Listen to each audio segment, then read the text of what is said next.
दोस्तों, राजेश अपनी 14 साल की बेटी प्रिया के साथ लगातार शारीरिक संबंध दोस्तों, इस कहानी में आप अंत तक बने रहे और मेरी आप लोगों से रिक्वेस्ट है, अगर अभी तक आपने मेरे चैनल को सब्सक्राइब नहीं किया है तो कर लीजिएगा और वीडियो को लाइक कर दीजिएगा। आप लोग वीडियो के अंत तक बने रहिएगा और इस वीडियो की कमेंट में आप अपना नाम और अपनी सिटी का नाम जरूर लिखें। दरअसल दोस्तों, ये सच्ची कहानी गुजरात की है, जहां पर राजेश नाम का एक व्यक्ति अपने परिवार के साथ रहा करता था। अच्छा, राजेश की शादी हो चुकी थी। राजेश के 2 बच्चे भी थे। बड़ा बेटा 8 साल का था और छोटी बेटी 6 साल की थी। राजेश की अगर कारोबार की हम बात करें तो उसका दूध का कारोबार था और घर पर ही उसका कारोबार था। पैसा अच्छा खासा आता था, किसी तरह की कोई दिक्कत परेशानी नहीं थी। अच्छा, राजेश का अपनी पत्नी के साथ अक्सर झगड़ा हुआ करता था। जब वह रात में अपनी पत्नी के साथ संबंध बनाया करता था तो उसकी पत्नी एक ही बार राजेश को संबंध बनाने देती थी, लेकिन जब राजेश दूसरी बार संबंध बनाने की कोशिश करता था तो उसको मना कर देती थी और संबंध बनाने नहीं देती थी। इस पर राजेश को गुस्सा आ जाया करता था। वह उससे मारपीट शुरू कर देता था, उसको गाली गलौज देना शुरू कर देता था।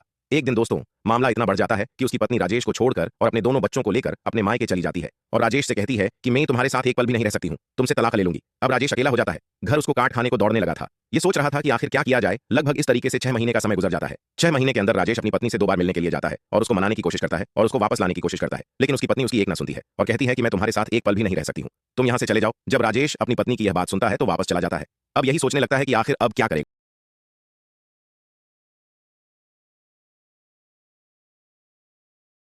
खतरनाक तरीके से संबंध बना रहा था कि प्रिया की हालत खराब होती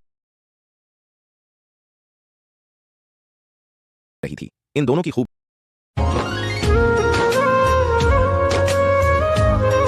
लगभग 1 साल तक इन दोनों का खेल चलता रहा है, लेकिन 1 साल के बाद वह, क्योंकि वह तो अकेला हो चुका था, जो उसकी शारीरिक जरूरतें हैं अब कैसे उसकी पूरी होंगी। इसीलिए उसने एक प्लान बनाया और अपने दोस्त से कहा कि वह दूसरी शादी करना चाहता है। उसके लिए कोई ऐसी महिला बताएं जो उससे शादी कर सके। उसके दोस्त ने कहा कि आप मुझे 1 महीने का समय दे दीजिए, मैं 1 महीने के अंदर ऐसे कोई महिला बताऊंगा जो आपसे शादी कर सके। 1 महीने के बाद उसके दोस्त ने एक ऐसी महिला बताई जो विधवा थी। उसके पति का एक्सीडेंट हो चुका था, वो दुनिया से जा चुका था। अच्छा, उस महिला की एक 12 साल की बेटी थी जो उसी के साथ रहा करती थी।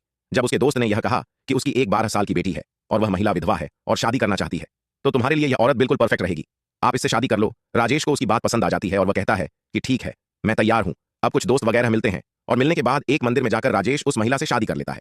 अब राजेश उस महिला को अपनी दुल्हन बनाकर घर लेकर आ जाता है। इन दोनों का वैवाहिक जीवन बड़े अच्छे से गुजर रहा था। राजेश की शारीरिक जरूरत है पूरी होने लगी थी, उसे महिला की शारीरिक जरूरतें पूरी होने लगी थी, उस महिला की भी शारीरिक जरूरतें पूरी होने लगी थी। किसी तरह की कोई दिक्कत परेशानी नहीं थी। अच्छा, राजेश का जो कारोबार था वह काफी अच्छा कारोबार था। पैसे से लेकर तो किसी तरह की कोई दिक्कत होती ही नहीं थी। जो 12 साल की लड़की होती है जिसका नाम प्रिया होता है, वह भी इन्हीं के साथ रह रही होती है। एक दिन राजेश की पहली पत्नी को पता लग जाता है कि राजेश ने दूसरी शादी कर ली है और अपनी पत्नी के साथ वह वहीं पर रह रहा है, लेकिन उसकी पत्नी को कोई फर्क नहीं पड़ता है, क्योंकि उसकी पत्नी ने तो उसको हमेशा के लिए छोड़ने का प्लान बना लिया था और उससे तलाक लेने का पूरा प्लान बना लिया था कि अब वह राजेश के साथ एक पल भी नहीं रहेगी, वह उससे तलाक ले लेगी। इसलिए दूसरी शादी करने के बाद भी पहली पत्नी को कोई फर्क नहीं पड़ा था।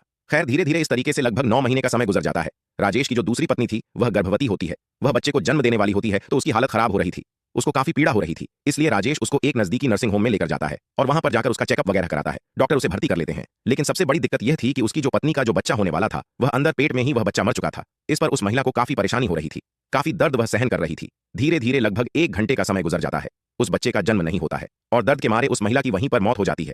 अब बच्चा तो पहले ही मरा हुआ था पेट में, अब उस महिला का भी वहीं पर मौत हो जाती है। जब डॉक्टर साहब उसको बचा नहीं पाते हैं तो राजेश से कहते हैं कि हम आपकी पत्नी और आपके बच्चे को नहीं बचा पाए हैं। राजेश अपनी पत्नी को अस्पताल से लेकर घर आ जाता है और उसका अंतिम संस्कार कर देता है।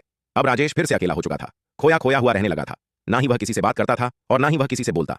इस तरीके से लगभग धीरे धीरे 6 महीने का समय और गुजर जाता है। उसकी सौतेली बेटी लगभग 14 साल की हो चुकी थी। एक दिन राजेश घर पर अकेला बैठा हुआ होता है। उसकी सौतेली बेटी नहाने के लिए बाथरूम जाती है और जब बाथरूम से बाहर निकलती है तो उसका पूरा शरीर भीगा हुआ था। उसके कपड़े भीगे हुए थे, उसके भीगे हुए कपड़ों में पूरा शरीर नग्न दिख रहा था। जब राजेश की नजर अपनी सौतेली बेटी के ऊपर जाती है तो उसका दिमाग खराब हो जाता है। वह सोचने लगता है कि आखिर यह जो इसका शरीर है, इतना गदराया हुआ शरीर है, आखिर अगर यह शरीर उसे मिल जाए तो उसकी जिंदगी ही बदल जाएगी। क्योंकि वह यह सोच रहा था, यह तो उसकी सगी बेटी तो है नहीं, उसकी दूसरी पत्नी की बेटी है, उसकी सौतेली बेटी है। अगर यह उसके साथ गलत काम करेगा तो कोई दिक्कत परेशानी नहीं है। अब वो यही सोच रहा था तो उसने अपने दिमाग में एक खौफनाक प्लान बनाया। उसने सोचा कि इसको ब्लू फिल्म दिखा के इसको सबसे पहले लत लगाई जाए और जब उसको ब्लू फिल्म की लत लग जाएगी तब उसके साथ बड़ी आसानी से संबंध बना लेगा। अब एक दिन जो है वह बैठा हुआ था, वह अपनी सौतेली बेटी को अपने पास बुलाता है और बैठता है और इन दोनों के साथ कुछ ऐसा होता है दोस्तों, जिसे जानने के बाद आपके रोंगटे खड़े हो जाएंगे, आप भी हैरान और परेशान हो जाओगे। इसीलिए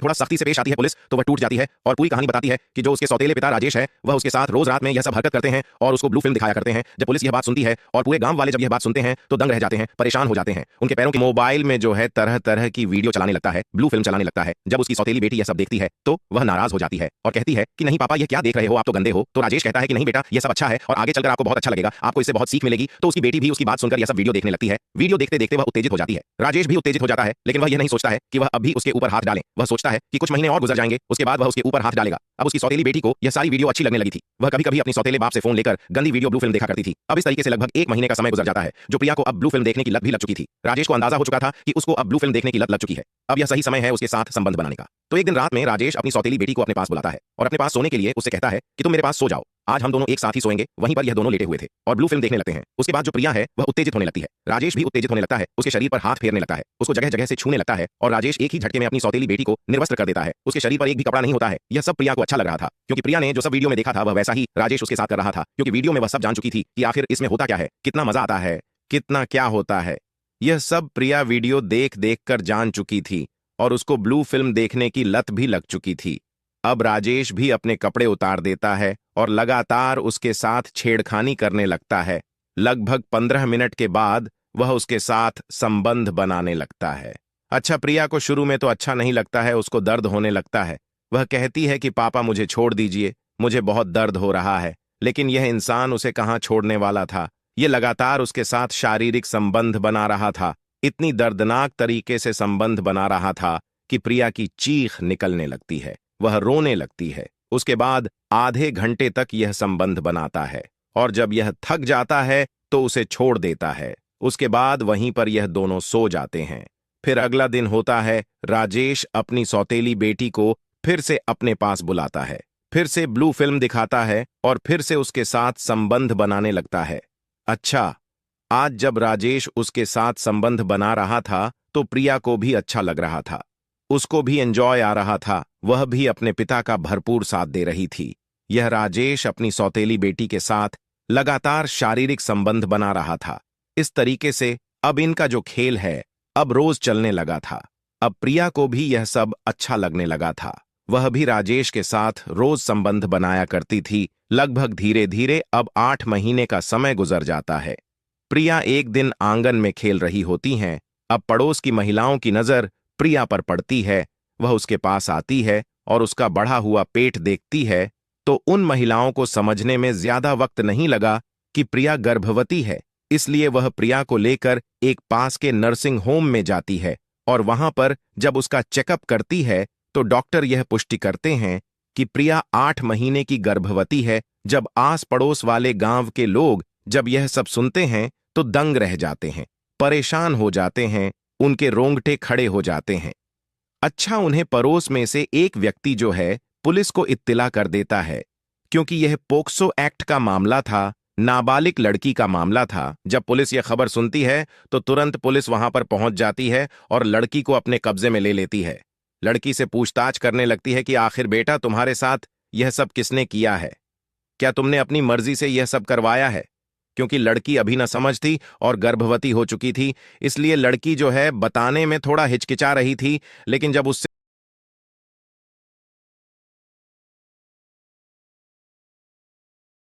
उसको थाने लेकर जाती है और सबसे पहले तो उसकी कुटाई की जाती है, बढ़िया तरीके से डंडों से उसको मारा जाता है। उसके बाद उसे पूछताछ की जाती है और पूरी कहानी जब राजेश बताता है तो पुलिस भी दंग रह गई और गांव वाली भी दंग रह गए। जब इसके बारे में लोगों को सोशल मीडिया और अखबारों के माध्यम से पता लगा तो लोग यह सोचने पर मजबूर हो गए कि एक बाप अपनी बेटी के साथ इतना गलत काम कैसे कर सकता है। इस बाप ने रिश्तों को ही शर्मसार कर दिया, रिश्तों को ही तार-तार कर दिया। लोग बड़े हैरान थे, परेशान थे। बाकी राजेश के ऊपर पोक्सो एक्ट का मामला दर्ज करके इसको जेल भेज दिया जाता है और इसको उम्र कैद हो जाती है। अब ये अपने गुनाहों की सजा जेल में भुगत रहा है। बाकी दोस्तों, मेरा मकसद आप लोगों को परेशान करना या फिर हैरान करना नहीं था। मेरा मकसद सिर्फ आप लोगों को सचेत करना और जागरूक करना था कि लोग इस तरह